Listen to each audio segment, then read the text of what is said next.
நான் ஒரு கொஸ்டின் கேக்குறேன். ஆதாமோட சாபமும் ஆதாமோட பாவமும் எல்லா மனுஷனுக்கும் வந்தது. அதே மாதிரி ஆபிரகாமோட ஆசீர்வாதமும் சாலமோனோட ஞானமும் ஏன் எல்லா மனுஷனுக்கும் வரல? யார் சொன்னா ஆபிரகாமோட ஆசீர்வாதம் எல்லாருக்கும் இல்லைன்னு? இயேசு கிறிஸ்து மூலமா ஆபிரகாமோட ஆசீர்வாதம் எல்லா மனுஷனுக்கும் இருக்கு.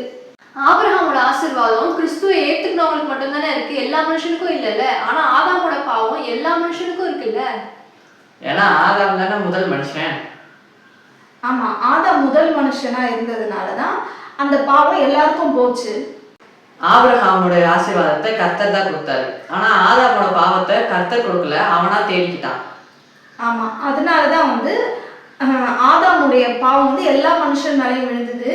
ஆபிரகாமோட ஆசீர்வாதம் கிறிஸ்துவை ஏற்றுக்கொண்டவர்களுக்கு மட்டும் உரியதாக ஒரு உடன்படிக்கை பண்ணியிருந்தாரு கர்த்தர். அதே போலதான் சாலமோனும் கர்த்தர் கிட்ட ஞானத்தை கேட்டு பெற்றுக்கொண்டான்.